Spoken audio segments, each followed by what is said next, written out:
Hi, Amy. Hello. Hi, How are, everybody. how are you, Amy? I'm doing good. I have, honestly, this Facebook Live of ours is probably the one I've tried to do a lot of thinking beforehand. And so I feel really, I feel full of anticipation today that feels unique. Yeah, How are you? I'm good. I think you're right. I think this is a different, I'm trying to get into, so I can see the chat on Facebook. Sorry, I hate these technical difficulties. They're so annoying.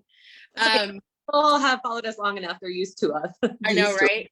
I know. The thing I love about our conversations, hold on, we're going to do the weird thing where we have the echo.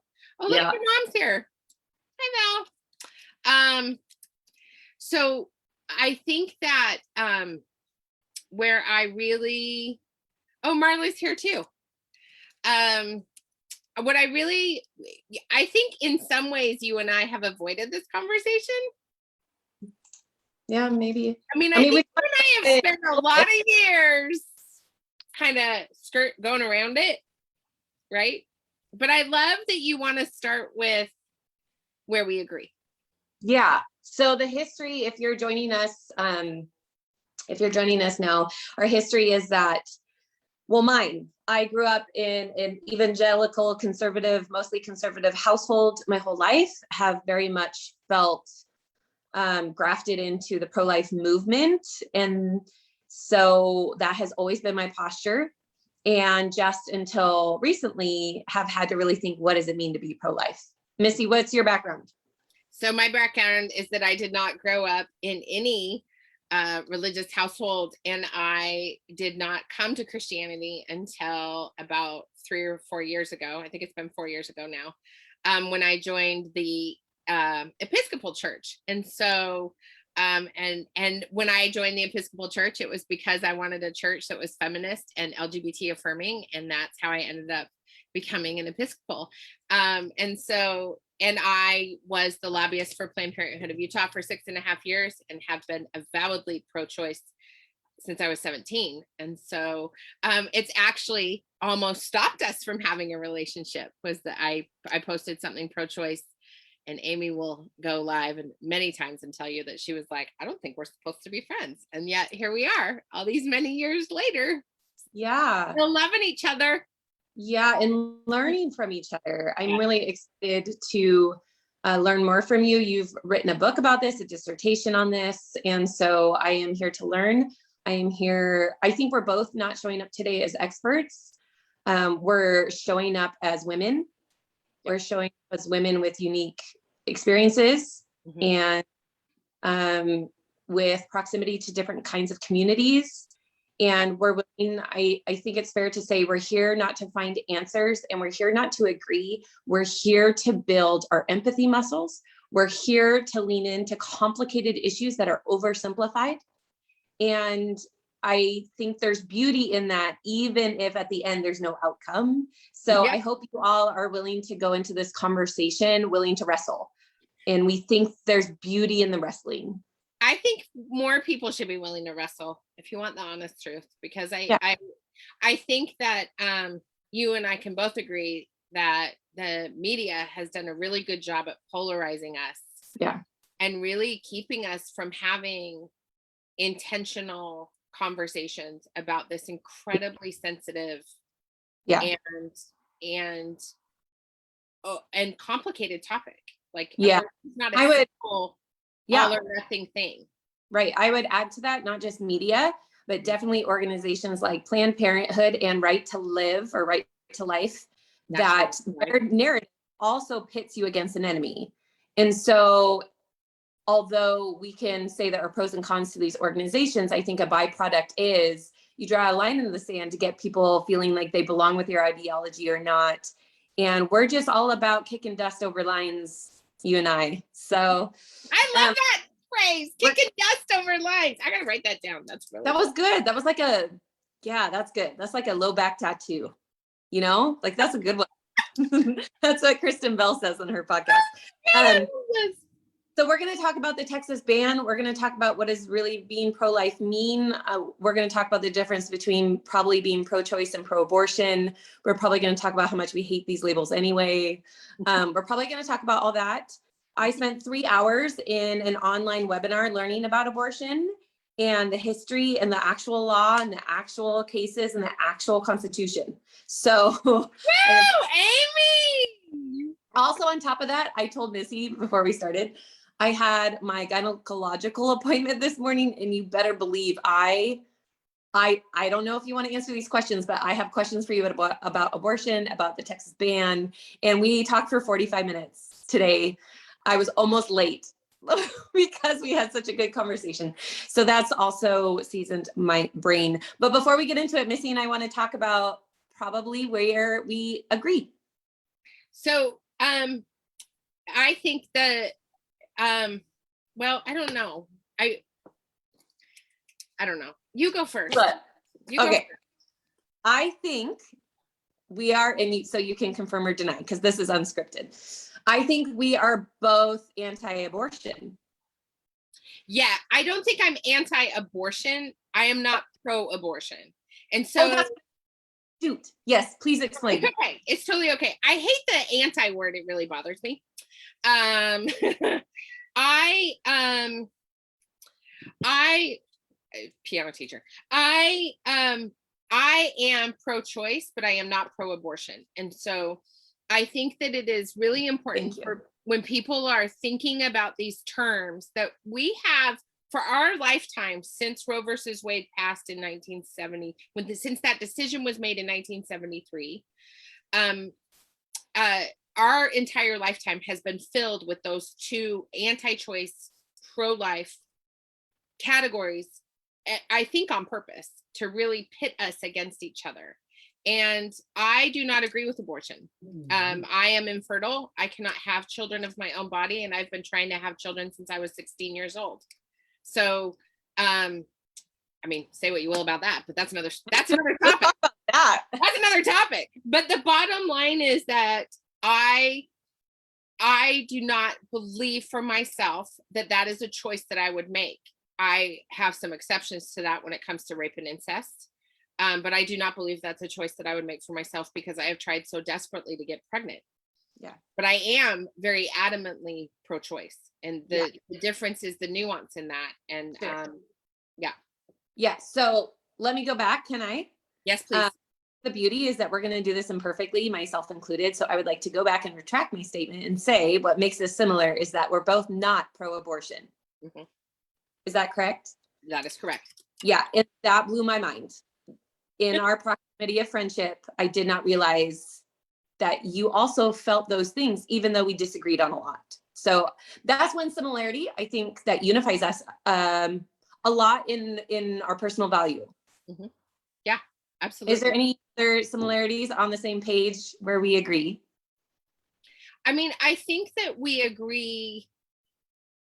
And I really want to make this clear for other people so that they can start to feel comfortable with having this conversation. I think we agree that this is messy, that there are not absolutes in this conversation. And I think that a lot of times people really get caught up in this having to be an all or nothing. Either you're 100% pro-choice or you're 100% pro-life, but you can't be mucking about in the middle. We muck about. Yeah. Let's muck it up. Write that one down. That was good. It's good. It's really good. Like, this is a messy conversation. This is not a zero-sum game as it is presented in our legislative bodies. It's not a zero-sum game as it's presented in among these organizations that are all or nothing organizations.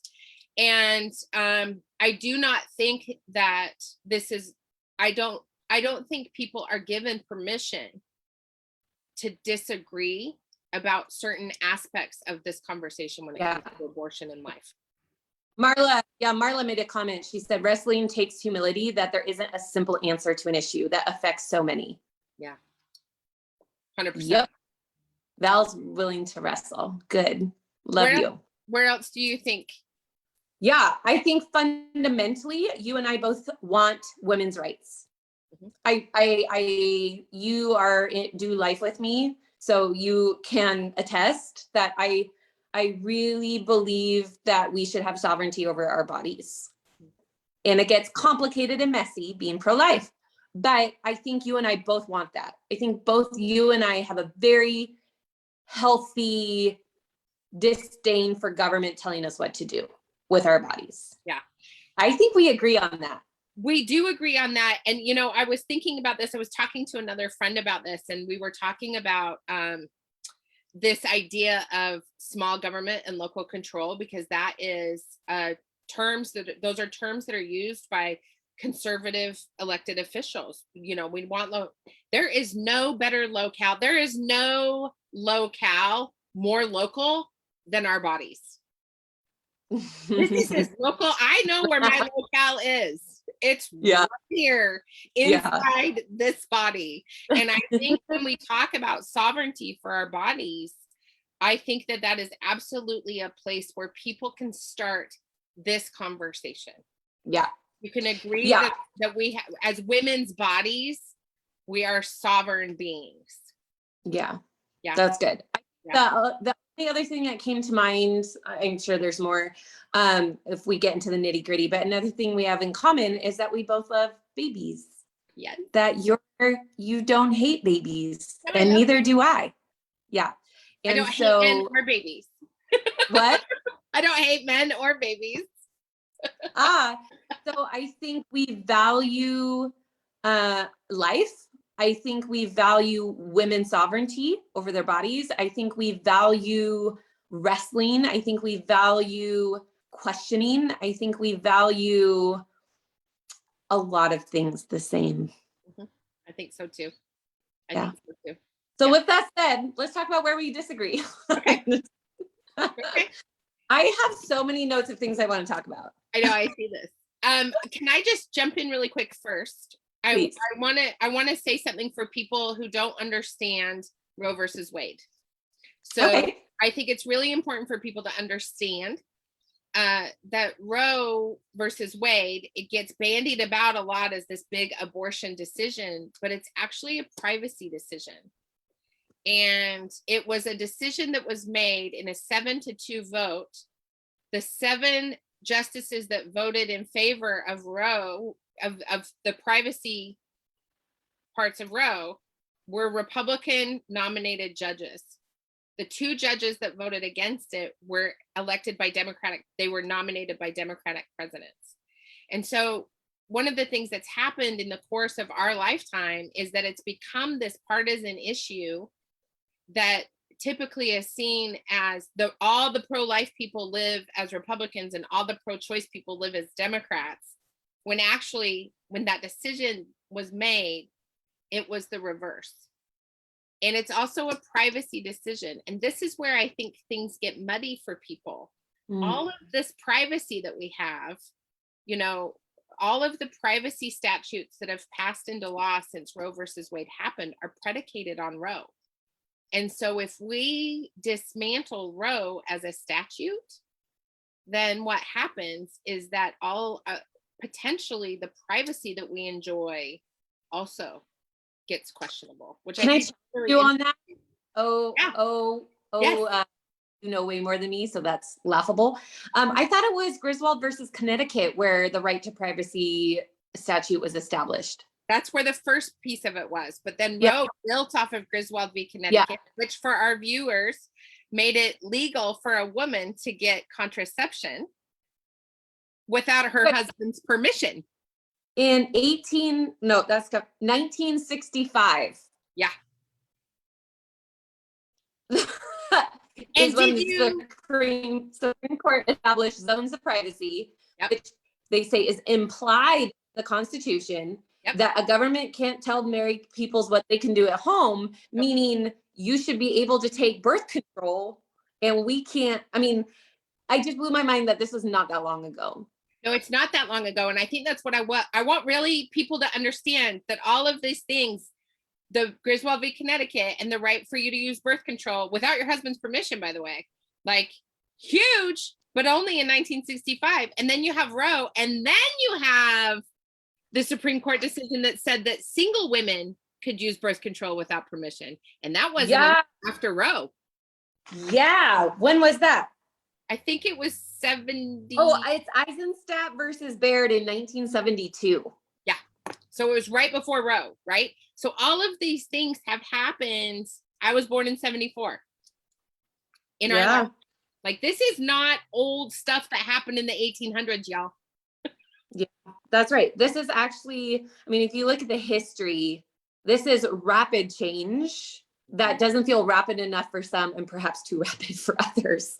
You said that Roe versus Wade is more about right to privacy. And I think what's been really confusing to me is I hear that too everywhere if you do a little bit of homework. But the right to privacy is not that you get to do things and I just don't have to know about them. Like, when I think privacy, I think things are happening, but I don't get the privilege to know what they are. Yep. That's different in that, no, Roe versus Wade was a right to privacy, but it also established precedent for what life they protect. Is it in the Constitution to protect a life before it's born or after it's born? So the right to privacy, like, the word privacy throws me off because I think, oh, the government doesn't get to see, but it's actually more than that.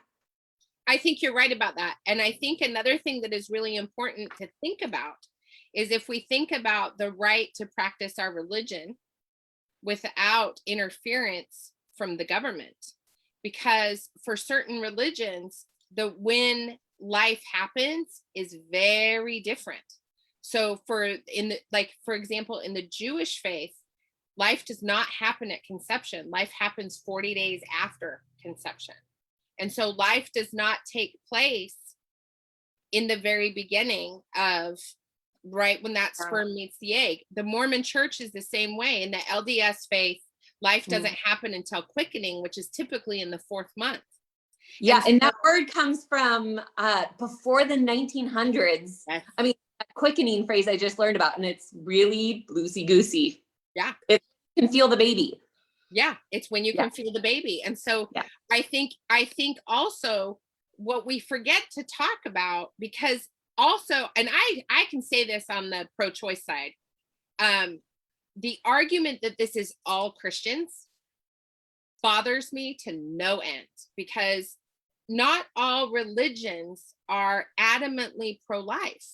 They call themselves pro-choice and they believe in the right to abortion, especially for the health and the life of the mother. So I think that is where this gets, people don't understand, first of all, that this is a recent thing. We were not having these conversations pre-1960. Yeah. It was not happening. Yeah, we were talking about whether you could get contraception without your husband's approval then. Yeah. Right. Yeah. Yeah, that's a big deal. I did learn that Roe versus Wade was actually suspended, and this Supreme Court waited to hear it and assess it until another court case was resolved in front of them. They were waiting to see, again, precedent, past rulings affecting current rulings. And it was the United States versus Vuitch in 1971. And it said that health of a mother is not just physical. If it is mental and if it is emotional, then the harm to the health of the mother in order to justify the abortion, that definition just swung. And so I learned that Roe versus Wade was really waiting to feel the result of the 1971 case before it actually came to 1972, hearing the case, and then in January 73, making a decision on Roe versus Wade. So that's where definitions start to matter. What's the health of the woman? Is it always just physical? Where if there's psychological harm? Do we count that? So for those who have put their line in the sand of, I'm against it unless it's to harm, if the woman's physical health is at stake, then I would say, why just physical? Like, this starts to get really messy. What about psychological and emotional? Yeah, what about our emotional health? And also, I think what's really important is to think about what does life mean? Like, are we talking about a life that is flourishing and thriving, or are we talking about mere survival? Because one of the things that I think is so interesting with this conversation is, okay, so in Texas, for example, we're banning abortion at 6 weeks. Women don't even know they're pregnant for 4 weeks, right? It's a lot of men making medical decisions based on physiology that they don't understand. Okay. Well, I would back, except I've heard some quotes and I'm like, do they not understand? Like, it's a little weird. Yeah. Yeah. So one of the things that I think is really important to think about is, so if women end up following through with unintended pregnancies and don't have the capacity to take care of those children, and they either abandon their babies in the safe abandonment spaces that are created, or they give their kids up for adoption, whatever it is, what happens to those kids? Well, this morning, my OBGYN told me a story about how she went to go check in on a newborn and mama, her patient, and she walked into the room. All the bags are gone. Father's gone, mother's gone, and the baby's there with a note, not taking him. And she was shocked, never brought up in the plan, never mentioned in their whole 9 months of prepping. And because in Oregon, churches, hospitals, and fire stations are labeled as safe places, and legally you can leave your baby there. And she thought, well, number one, these parents wouldn't have been good parents because they discarded a baby. Yeah. And they didn't make a plan and they didn't tell anyone. So for her, it was gross irresponsibility and compassion of what makes you carry being born, deliver, and then walk away. Like, and I think that's the hard part, Missy, is there's compassion to say, oh my gosh, the situation where you just get up and abandon. And then also the irresponsibility to get up and abandon. Like my OBGYN felt the confusion of both, but her question is yours. So who's going to take care of the baby? Is it you pro-life people? Are you going to take care of the baby? Are you going to be going to allocate funds to improve the child welfare system so that children can not just survive, but live a life of flourishing and thriving? Because that's always been the thing that has bothered me. Yeah, you hit on one of my biggest things that I wanted to share from my perspective this week is I've had to really struggle with what does pro-life mean? Yeah. Because to be honest, with the whole world, all you listening, as soon as I heard about the Texas ban, I was sad. And that was really, really confusing to me, to be honest about my emotions, because I'm pro-life. And this should feel like a victory, and it did not feel like one. And that was very weird. And so I had to pull back and go, why am I feeling sad? This should feel like victory. I don't hear pro-life people claiming victory. Like, this is weird. This is all very strange. And it came down to, Amy, what is really being pro-life? What do you really mean when you say you're pro-life? And it's had me reevaluate my surprising emotional response has made me reevaluate. And I think it's really important for those of you tuning in, me included, who would categorize in that self-identification of pro-life, which we hate that term, but it's the term that's widely used. If you're in that, what does it really mean to you? I'm going to speculate for a lot of people, it's voting a certain way every 4 years. And it has got to mean more. When thinking about this question, another one came up, and it has to do with what you just said. And it was, for those of you who claim abortion is the single most policy issue you will vote for, which I hear often in my community, I will only vote for a president who will elect conservative Supreme Court justices. So when we try to get it overturned, right? If abortion is the single most important policy to many, many, many people, then I have to ask you this. If you also believe in small government, but you are pro-life, are you willing to vote in, to invest in more government systems, support social systems provided by the government to help the babies that you're trying to save? Are you willing to do that? Are you, we all have to do the balance. So if you're pro-life, and that's the single most important issue, if it necessitated spending more in social programs to help children, are you willing to do that? Are you willing to vote that way? Are you willing to put your money that way? I think that's a really awful question for some people to reconcile with, if they're being honest. Yeah, I think and what people are saying is, Marla said, as an adoptive mama, I can tell you that kids only thrive in consistent caring families, whether that be first families, adoptive families, or long-term foster families. And what you are talking about is putting money into those situations, so that, because there's never funding attached to these bills.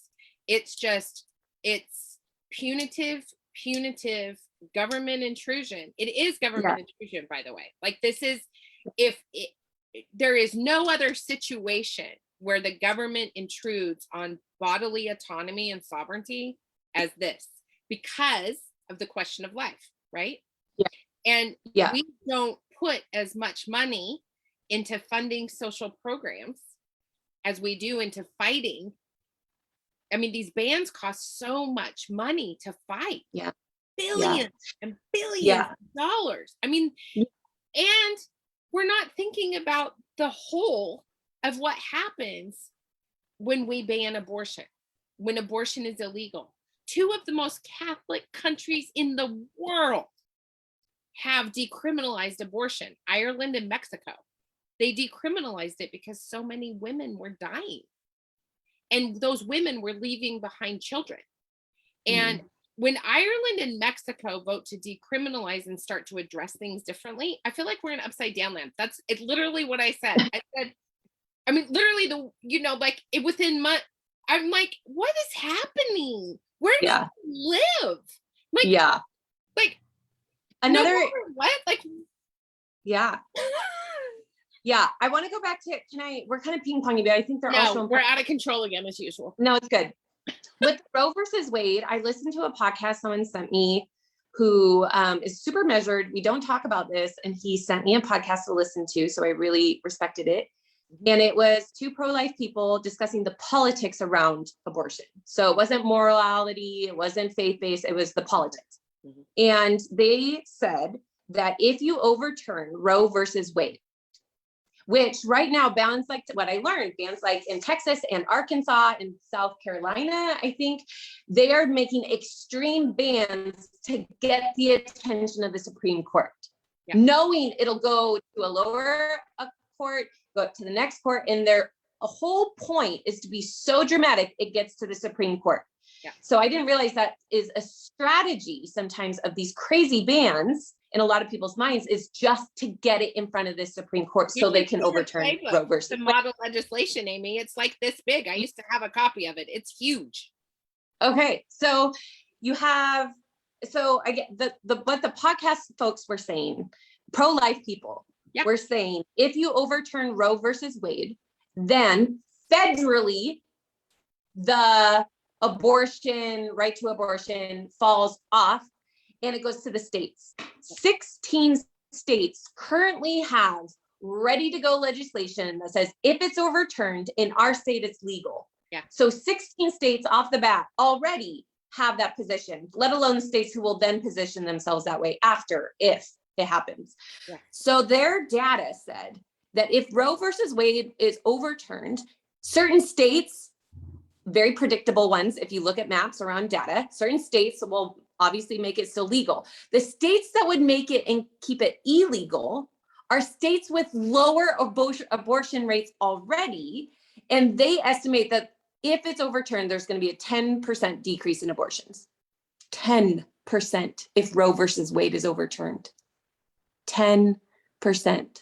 And I feel like in the pro-life world, all we talk about is conservative Supreme Court justices, crazy bans, get in front of the Supreme Court, overturn Roe versus Wade, and babies. A 10% decrease. Do they talk about why the decrease, though?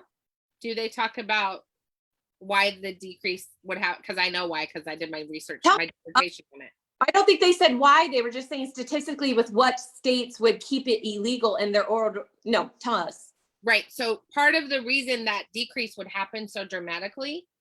Is that a decrease dramatic? I think it's minimal. Oh, it's huge. It's huge. Let me tell you why. Low, I thought. Right. So right. I know you think that, but in our world, that's huge. That's a lot of unintended pregnancies. And let me tell you what they're not what the reason, it's not because of the state that the states would make it illegal. what would happen is when it becomes illegal, then you either have to travel to get an abortion. It's not that abortions will stop happening. They'll stop happening in those states. So where the abortions get accounted for is in the states where it's legal, because they will still have to do reporting. So Mississippi, for example, if you have to leave Mississippi to go to California to get an abortion, then California counts that abortion in the state of California. So what you'll see is a decrease in the states where it's illegal and an increase in the states where it's legal. Not only that, but part of the reason those abortion rates will go down is because it will become economically unfeasible to pay for the procedure. So an abortion costs between $500 and $1,500, depending on the procedure. So you have to get time off work. You have to get childcare for the kids you already have, because most people who get abortions actually have children. It's not their first pregnancies. And then you have to pay your travel costs to get somewhere. And then you have to pay for the procedure and the aftercare. So what we're talking about here, the reason they decrease is not because abortions stop or unattended pregnancies stop. It's because we create a financial burden, which is part of the methodology, by the way. But then we go back to our original question: how are we going to take care of these kiddos? Yeah. No, I think it's to validate what you said, 60% in 2017, the most recent. It takes a long time to publish these kinds of numbers. The CDC published in 2017 that 60% of women who got abortions had children. Yeah. I mean, also, oh, go ahead. I really want to humanize these women a little bit, Amy, for people. Okay. Marla wants you to share the link to the podcast in the comments if you can when we're done. But I really want to humanize these women for people, because I think in the yelling and screaming and mayhem about this, we forget that these people are mamas. Or maybe they want to be mamas, but now's not the time. Or maybe they're victims of incest and rape. Here's what scares me about Texas. I'll tell you the thing that makes me the maddest is incest. Like, we're not even making exceptions for incest. Like, when did we become a nation? I mean, I can answer this question legitimately, but when did we become a nation where when people are literally raped by their relatives and get pregnant, they can't get an abortion? Yeah. Like, I have a couple thoughts on this. One, it made me, the podcast I referenced, Marla, I'll put it in there, I promise, but they said that sometimes these things are put in so that it has to make it to the Supreme Court. Like, this is so crazy. So they asked the question, is Texas lawmakers totally insane or incredibly smart? I think it's both. And also, if we say 6 weeks now, and then we're like, fine, 15 weeks. Is this strategy to Trojan horse 15 weeks by starting with 6 and making 15 not seem so bad in a year because it was 6? And this is actually very strategic. So I almost am sobered with the idea of on a human personal level, this is atrocious. This is actually very politically strategic. Yeah. And then also, I told you this is really uncomfortable. This is probably the most vulnerable opinion I have on this. If I really believe that baby in the womb is life, it's really hard for me to justify any validation to take it, rape or incest. If I believe it's a child, and this is hard for me. It almost feels like I shouldn't have an opinion on it because it's just not my story.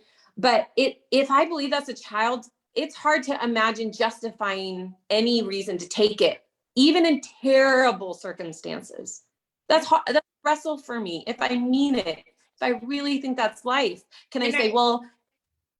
And I think that's why there's this argument about whether or not these policies and these positions are actually about forcing birth, which is a very messy conversation for people to have, that, and it becomes a very, it's a, people would call you a forced birther, Amy. Like, they would be like, it's not just about your pro-life position, it's that you're a forced birther. And I think some people actually legitimately are. Like, I really believe that some people just want to force women, no matter what, under any circumstance, to give birth, no matter what. And I think that doesn't account for the nuance of, I know I'm going to get a lot of pro-choice people who are going to get really mad at me about this, but I actually think this is very nuanced because of that core belief that you have that life begins at conception. Hold on one second. I have a kid just appearing at my door. Fantastic. I will stall with something really meaningful that will come to mind any second. Oh, look, she's back. No need to stall. Yeah, and I mean, so one of the other things that my OBGYN this morning shared with me is that there is false terms, this heartbeat bill.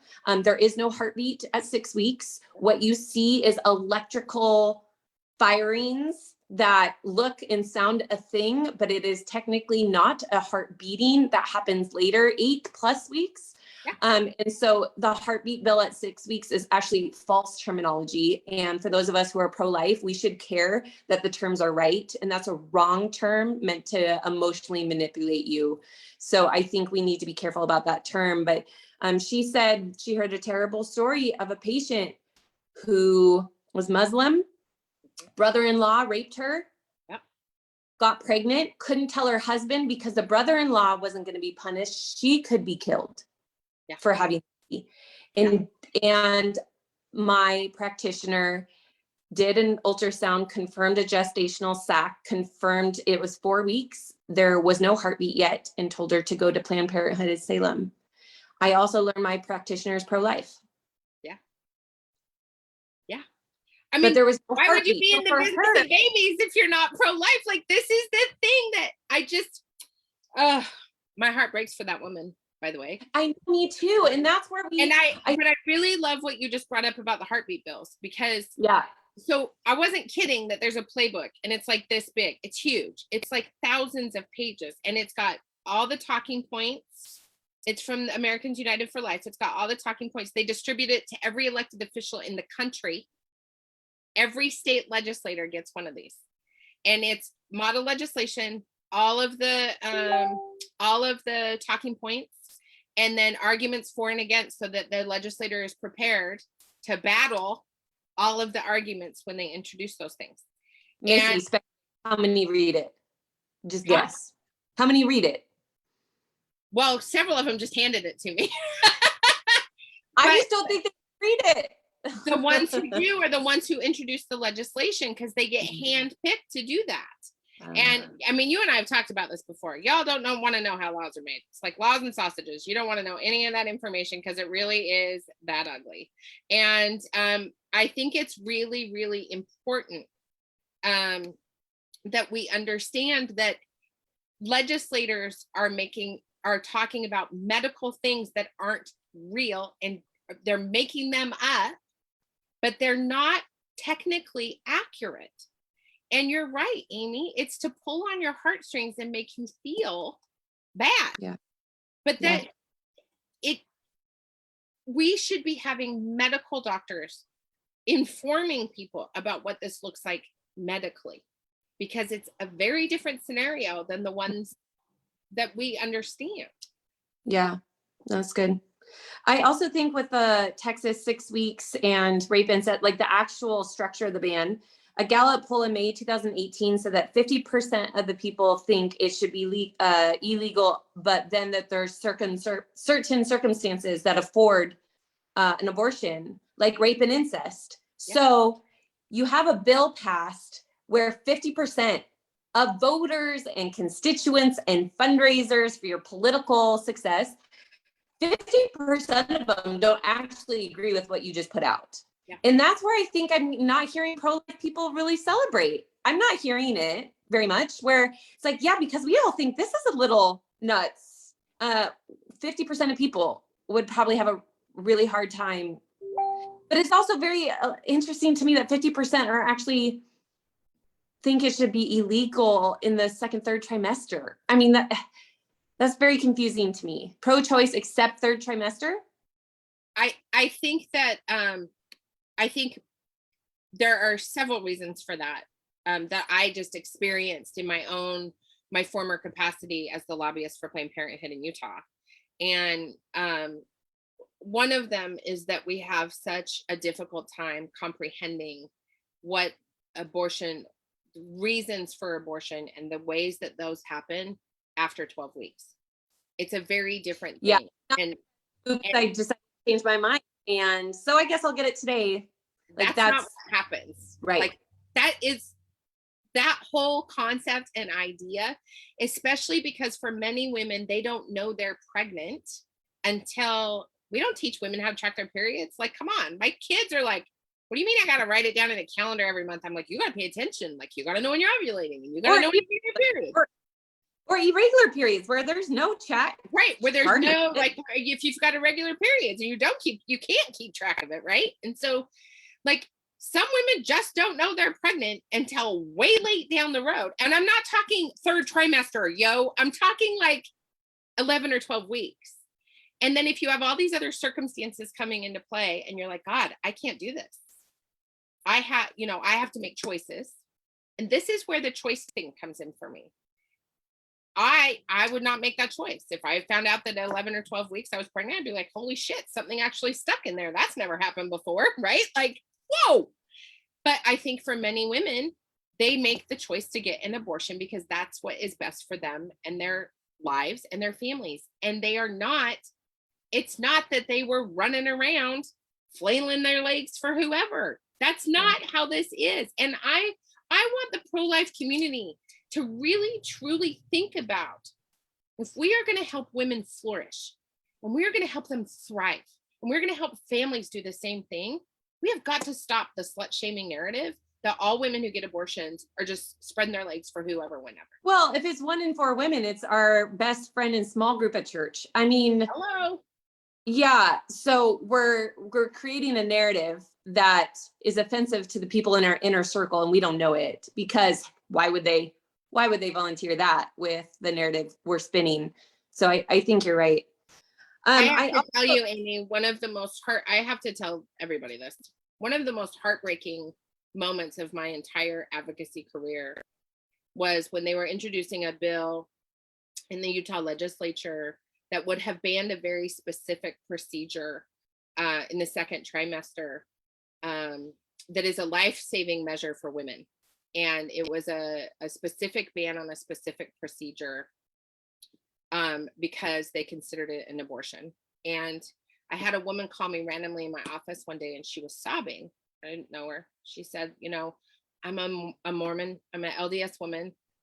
I've always wanted a big family. I've been pregnant 9 times. I've had 7 abortions, and I have 1 living child, because she had her body in about the 4.5 to 5th month would reject the fetus. It would become toxic, and it started to kill her every time. And she had to make that choice. And she was 100% pro-life, like 100% identified that way.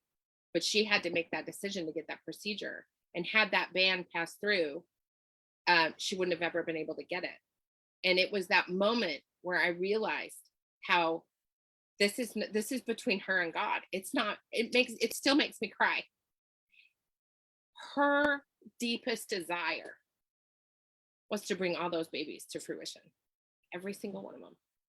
Yeah, I do think, to your point, we got to reframe our narrative of who these people are and what their motives are. And I say who, and it sounds really insensitive, they and who, but these women, our community, I think that is really important, that we center humanity. And she was brave enough to go up to the legislature and tell her story, and I'll never forget it. Like, she was so brave to get in front of those people. And the things that the elected officials said to her were horrifying. But she did it because she knew she had to say her story, and it worked. Like, they didn't pass the ban. But this is to your point of your paper about when we talk about life, we have to ask ourselves, what does life mean? And if we're going to keep talking about, I want to get us past just helping people survive. I want people to start to flourish. I want to live in a community where people are flourishing. And I don't know what that looks like. And I think it means we dismantle this polarizing conversation. Well, I think it's really complicated. I don't know if it's that simple, in the sense, I'll push back and say, we have two ideologies, probably 1,000 more. A majority camp might say, or a chunk of people might say, but that's your personal responsibility. And other people say, no, we should really lift up people and give them systems to support them. And in my opinion, neither are wrong, which is super messy and complicated. But if I use empathy, I get like my OBGYN this morning of birth control. You have personal decisions to avoid pregnancy and you are refusing to do it. And it is free at a phone call anywhere you live in the US. And you're not taking the birth control because you don't want to gain weight and you don't want to forget every day. And then you have abortion after abortion. And she sees that. That's her real life. That's her story. It's what she's seen in her practice. But there is this idea too around personal responsibility. And it's very difficult for her to have these conversations with women when they're not even trying to prevent it. Yeah. And I want to add to that, because when I was doing my research in rural California, and, you know, we live in a rural state. I mean, before we got on, you were having problems with your internet because of where you live. It's rural. And, you know, when I was doing my research down in rural California, the problem was not that they didn't want to take birth control or get fat. The problem was they lived in the most rural county in the state, and they didn't have enough money to take the $1.50 bus to get to a clinic to get the birth control. And so it's not just about, I don't want to get fat, I don't want to take the pill, I don't want to do, I want to put anything in my body, whatever the reasons are. It's also about access. And one of the things that I found when I talked to like 68 women, one of the other things they said is that they still either lived with their parents because they lived in these agricultural families, right? Where everybody worked in the fields because it was an agricultural region in California. But their parents were super conservative. And if their parents found their birth control, they'd get in trouble and they'd get kicked out. Even though these are adult women in their early, late teens, early 20s, they were terrified to get on birth control for two reasons. One is they didn't want anyone in their family to find out. And the other reason is because, and it went back to slut shaming, actually, they didn't want people to think they were easy. But they wanted to take birth control in case anything bad happened to them, because also sexual assault and rape was really prevalent in their communities. And so it wasn't that they wanted free love, it was that they were terrified to take birth control. So I think this goes to the nuance of what people experience and access. I wish we had birth control so much more accessible. We don't even have a clinic here in Corvallis. I asked to give out birth control in Corvallis. I asked my practitioner, can anyone get it for free anywhere? And she said, yes. Yeah, because we live in Oregon, and in Oregon, we've set up, it's in California, it was called FPAC, Family Planning Act, but I can't remember what it's called in Oregon, but you can get free birth control anywhere in Oregon, anywhere. So it's not everywhere. But people don't know that.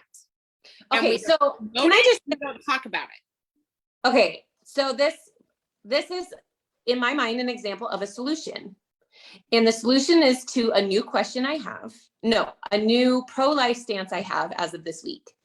That I think I recognize, and feeling my emotions reading the headlines, that I do not agree with banning abortion, which is very bizarre. I am about ending abortion. And banning abortion and ending abortion have very different solutions. And I think ending abortion, it sounds like a very good solution, is starting to strip away the slut shaming, strip away the you're 18 and taking birth control, who are you sleeping with? And we start taking away those connotations, which you brought up, the family structure and family shaming. And I don't know if you can touch that. That's hard to change, I think. But one, access to birth control. That's us being pro-life. If I want to end abortion, I should advocate for access to birth control anywhere for free. And if it involves me voting for government social systems that do that, I'm willing to do that. That's what I'm willing to do, because I am so pro-life.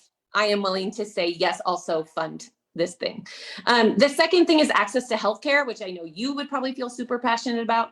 I made a list of ideas besides banning. What do I do to be pro-life? How do I vote to be pro-life if I mean it? if I really don't want abortion, how do I end it? Access to healthcare, daycare accessibility. Money was a huge factor when in surveys of women choosing abortions, is financial availability. And those are the things: birth control, healthcare, and daycare, and maternity leave, that I thought are low hanging fruits. If we can put more effort in money and conversation here than bans, we might actually have a decrease we want in abortion. You're going to hate me saying this, but I'm going to do it anyway. You know that magical book I gave you called It Takes a Village, written by Hillary Rodham Clinton? She has a whole plan in there about childcare subsidies. Yeah. I mean, we might disagree how we even do that, but I think we have to start having these damn conversations. Yeah. Can I tell you something? Amy, I love that you consider yourself pro-life and pro-birth control, because that is also part of this problem with this strategy. Because what is now, and I saw this when I was in Utah all the way back 10 years ago, there are bills being put forth in the conservative legislatures that call birth control a pre-abortifacient, because it does not allow for conception. Yeah, it prevents life. It doesn't take it, it prevents it. And listen, I can empathize with people that feel that way. Man, if I haven't had a moment of, is this me controlling things I shouldn't be in control of? Like, is this me creator versus created? Like, I mean, I can empathize with that. I really can. I just really disagree. Yeah. But I can't them for it. And I love that you're disagreeing, because I think this is the important conversation. Like, this is the conversation. So I want to mention a couple other really practical things that I only learned in my research that enables me to want to end abortion without, and for me, meaning to be pro-life. And I think we're going to disagree on these ones a lot. I think I can only fathom that there's a lot of emotional and heavy burden in this process of trying to decide to get an abortion or not. And in that, I don't think wait times are a bad idea, although it creates lots of problems and perhaps the undue burden that is so significant in our legislation. But I do think that wait times seem wise in making such a large decision under the burden of emotional turmoil, because I don't think women skip to an abortion clinic. I don't think they skip there looking forward to getting their nails done after. So I just think wait times to me is a policy that I can get behind, even though I know it's not perfect. To me, that seems wise, which we can disagree on that one. There are some states that have mandatory ultrasounds. You are required as a practitioner to show. Some are required to give an ultrasound. Some are required to display the ultrasound. Some states' providers are required to offer to display the ultrasound to the patient. So all states are so different. I think we can disassociate what's happening into our bodies, that we in so many ways, we disassociate from our bodies. And I think the ultrasound is a visual to show you what's actually happening. And I think that's powerful. For the first one with the wait times, it goes back to the reason that I oppose wait times is because you're not making that decision. The decision to get an abortion is several weeks along. It's not, you don't do it one day and go in the next day, partly because there's so few providers. You still have a waiting time in between when you find out you're pregnant, you make the decision to get an abortion, and then you have to wait for your appointment. So there's already built-in wait time. You can't get an abortion the next day or the day of. That doesn't happen anyway. What I see what wait times actually do is they make it more difficult to access the abortion early. Yeah. So we all know that abortion is safe in the first 12 weeks. And so if you add a wait time, and this goes back to what I was talking about with not knowing you're pregnant. If you add a wait time, so you find out you're pregnant at 10 weeks and you're like, I can't keep this baby. And you call and you say, I would like an appointment. And they say, well, you have to wait 3 weeks. We don't have any appointments. you've already got a built-in wait time. And that is really how it is. Like Okay. I would like everyone in the United about States to completely understand that you are not getting a same-day abortion because there are so few providers and there are not enough places to make that happen. So that's one argument I'd really like to make against the wait times, because we already have built-in wait times. The second one, Please. About the ultrasound research, there's some really great research that ACOG, the American Gynecological Council of Gynecologists, has done some really good research about the ultrasound laws, and they actually don't make a difference one way or another. And in fact, some say that it actually adds more psychological burden on the woman. And this is, you have to take stories as singular stories, but a family member went in for an abortion, saw the ultrasound, couldn't do it. Yeah. Had the baby, loves the boy. Sure. Sweet. Sure. I so mean, for her, what I know in my frame of reference is that it can make a difference. And if we're going to go back to sovereignty, then shouldn't we be giving women the choice to look at that ultrasound and not mandating and forcing them to look at it? Because if we're going back to bodily sovereignty, shouldn't women be having we can give you an ultrasound. Would you like to view that ultrasound while they're laying on the table with their legs up in stirrups? Are we going to give in the most vulnerable position in the world, by the way? There is no more vulnerable position than being in stirrups on that table. Yeah. So are we going to give, if we're going to believe in the sovereignty of women's bodies, then why are we mandating? It feels like government overreach to me to mandate an ultrasound.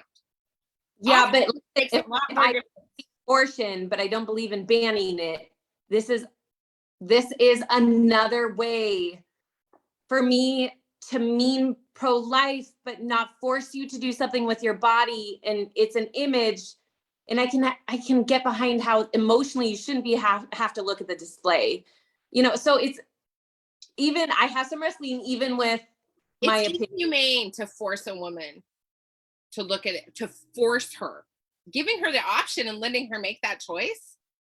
I'm all about that. Like, whatever. Yeah. If you want to give the option of a woman has the option to view an ultrasound before her abortion procedure, hell yeah, like, go for that. But forcing her, putting a screen in her face and saying you have to do this, no. No. Well, hopefully no one's putting it in her face. But yes, I understand what you're saying. I do. Listen, I have had male legislators, Amy, say to me that screen should be right in front of her at all times. Well, like, you don't know what it's like in there, people. The other thing that I was actually very shocked to hear that most states don't have, liberal states, particularly Oregon, most definitely, is some states require you to have counseling. Your practitioner is required to counsel you. Yeah. And in my state and many, they're not required. And the counseling includes things like, hey, you should know the development of where your fetus is today. Yeah. You should know how far along you are. Mm-hmm. Counseling says, here are the mental risks of an abortion that you should be aware of. Counseling says, do you know that there are XYZ alternatives to an abortion, that there might be other options? And some of that in some states is required for a practitioner to say, and in other states, you don't have to counsel anyone. You just go in, do it, and let them leave. I think it's really important that if we're going to mandate counseling, and people who are not mental health professionals are mandating the counseling, by the way, they're not mental health professionals that are mandating the counseling. They're just legislators. They're elected officials. The counseling should also include the research that shows what happens, the mental health issues associated with keeping a child, because there's also really good research. There's really good research on what happens when you do that as well. And so I think that if we're going to mandate counseling, then we have to have mental health practitioners as part of that process. And this is why I've always opposed stuff like that, because it is not, as a mental health professional and a former social worker, the experts are not in the room. Yeah, no, I get that. And oh my God, Amy, it's 12 o'clock. I know. I have one more. Okay. There are some states that do not require a physician to do the procedure of an abortion. It can be a midwife, it can be a physician's assistant, it could be a nurse. And part of my wanting to, so we talked about ending abortion by removing burden financially, access to birth control. This again is more in policy making, that I agree with the states that say it has to be a qualifying provider. It has to be a physician in particular. And in some states, I forget one even recently said you have to be under an umbrella of a hospital, a legit hospital. And to me, that just, I could get behind that one. Maybe there's nuance there, but I could get behind that one. There's lots of nuance there. And let me tell you why. Okay. First of all, there are only 2 programs in the entire nation that train people specifically in abortion procedures. So there are not enough doctors or OBGYNs that are actually trained in providing abortion services. That's why your provider refers out to Planned Parenthood, because they know that they have trained people there that can do that procedure. Midwives have been doing abortions for time and eternity. Like ever since midwifery started, they have been providing the herbs and the medicine to do abortion. And so midwives are actually pretty well trained in the process of abortion services. The problem with requiring that you be an ambulatory surgical center, or that you fall under the auspices of a hospital, is that, again, in rural areas, that limits the capacity and the ability for people to access abortion services. And if there's no access to birth control, none of these other things have taken place, and you live in a rural area where there's only one hospital, and and that hospital does not provide abortion services, then you have to travel. And people are going to do this no matter what. Like, I want to, the pro-choice people get so mad at me when I say safe, rare, and legal, but that's what I want. I want safe abortion. I want rare abortion. I want to reduce the number of abortions, and I want legal abortion.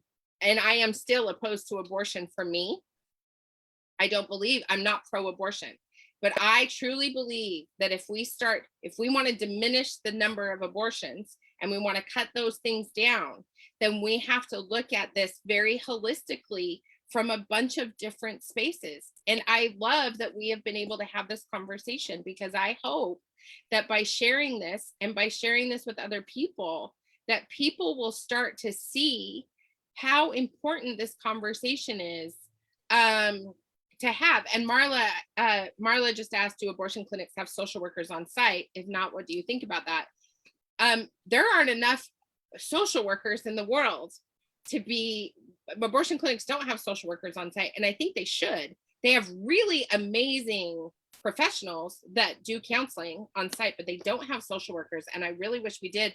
But there's no social work training. I tried to get a social work internship position at Planned Parenthood when I worked there, so that we could train social workers to come in and do mental health stuff. And our national NASW and our national organizations wouldn't let us do it. Interesting. Yeah. I'm going to sum up my feelings, and then you can sum up however you want.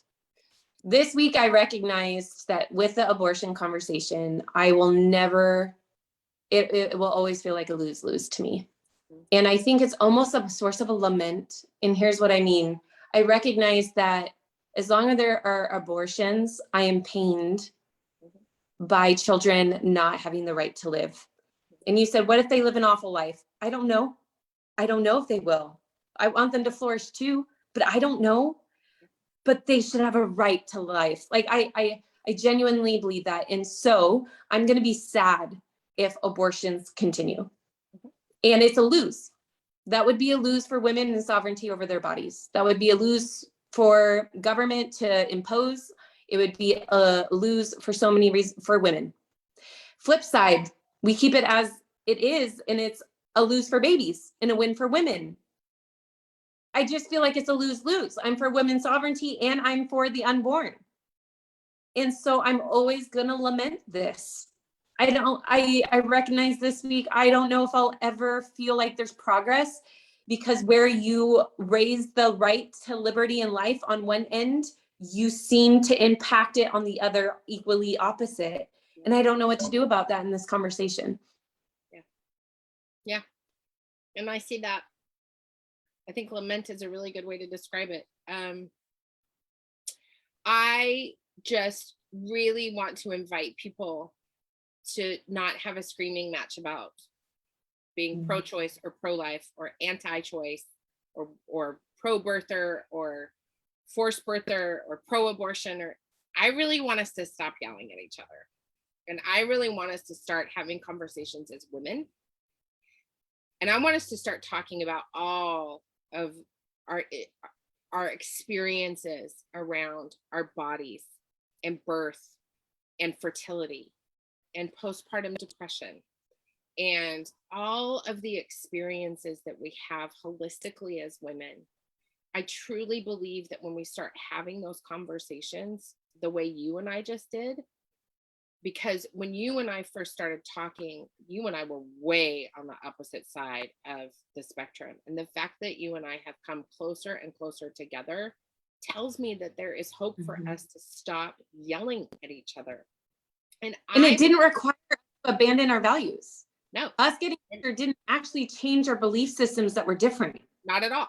And in fact, they probably heightened our belief systems a little bit. What I really want to encourage people to do is hold your elected officials to the fire. I want people to start having conversations with the men in particular, who are making these decisions when they don't have a medical background and they don't understand what this means. And I think that it is really important for us to talk to our elected officials, even when they are on our same side, to talk to them about what this truly means in a nuanced way. And if we are going to fight for bodily sovereignty as women, then we have to start talking about, are we really shrinking government? Is this really local control? Because I am the loci of my control. And I love you all for watching, and thank you for your comments. And I hope you spread this conversation to other people. And I hope you take this as a model and an invitation to reach out to both me and Amy to talk about this in any way you want to. And we're just really grateful you sat here with us for an hour and 9 minutes. Yeah, I love that Val said, I feel empowered to kick the dust over the line. Yeah, that's good. Thanks, Amy. It's important. It's important work. Yep. Love ya. Love you too.